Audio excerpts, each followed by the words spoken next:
Sondage dans Moodle.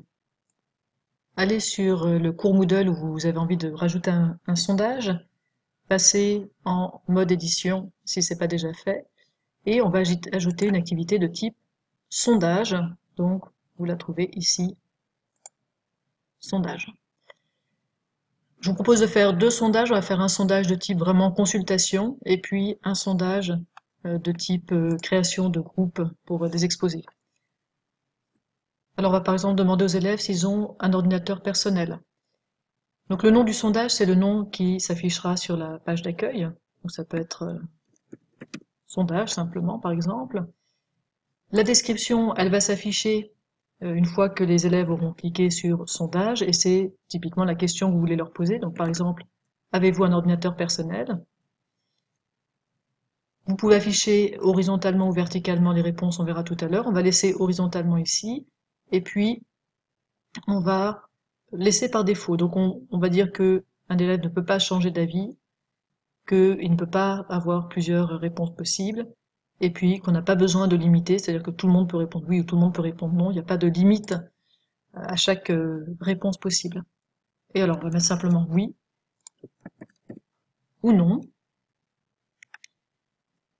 et on va regarder rapidement les autres options proposées par Moodle. Donc la disponibilité, c'est ce que vous voulez, par exemple, que le 10 novembre, le sondage soit fermé, c'est-à-dire qu'on ne pourra plus répondre au sondage à partir du 10 novembre. Vous pouvez ou non publier les résultats pour les étudiants. Là, ce que je vous propose, c'est de marquer qu'on affiche les résultats aux étudiants, mais qu'une fois que le sondage sera fermé, ou bien seulement une fois qu'ils ont répondu. Pour le reste, on va laisser par défaut, et puis on enregistre et on affiche pour voir à quoi ça ressemble.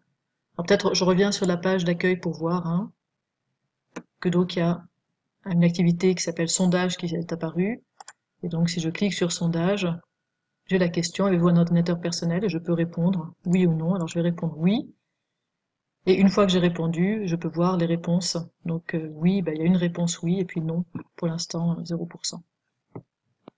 Je reviens sur la page d'accueil de mon cours, et je vais créer un sondage assez différent, qui sera un sondage plutôt pour créer des groupes d'exposés.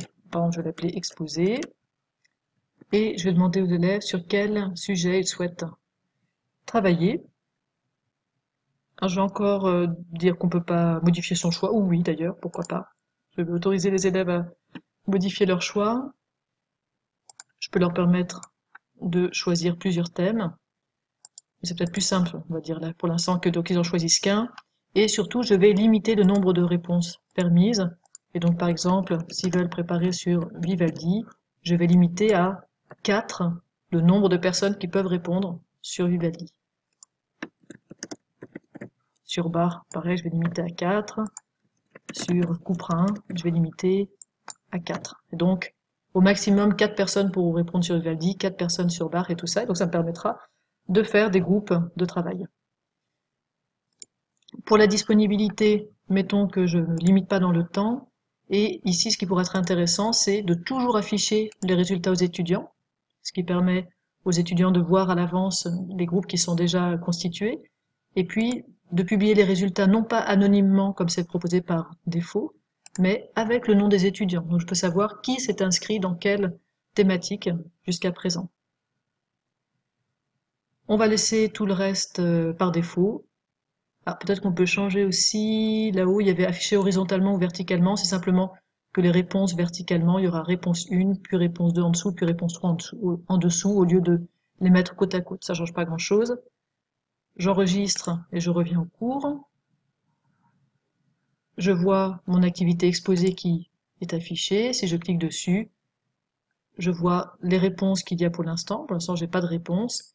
Moi, je vais cliquer, je vais choisir sur Vivaldi. Maintenant, je vois que je suis inscrite dans le groupe Vivaldi. Puis si un autre élève s'inscrit sur Bach, je le verrai apparaître ici. Je vous montre juste pour terminer ce qui se passe côté élève. Donc là, je suis inscrite avec le compte d'un élève. Je clique sur ce site dans lequel je suis élève. Je vois les activités de sondage proposées. Donc pour la première, tant que j'ai pas enregistré mon choix, je verrai pas le résultat. Je vais mettre par exemple j'ai aussi un ordinateur personnel et je vois maintenant les résultats qui s'affichent de manière anonyme. Et si je regarde l'autre sondage, qui est donc très différent dans les paramétrages, eh bien je vois qu'il y a déjà quelqu'un qui s'est inscrit dans la thématique Vivaldi, et puis si moi je mets sur Bach par exemple, eh bien je vois que maintenant je suis inscrite dans sur Bach. Voilà, je crois que vous avez vraiment ici deux exemples très différents, très complémentaires de ce qu'on peut faire avec les sondages.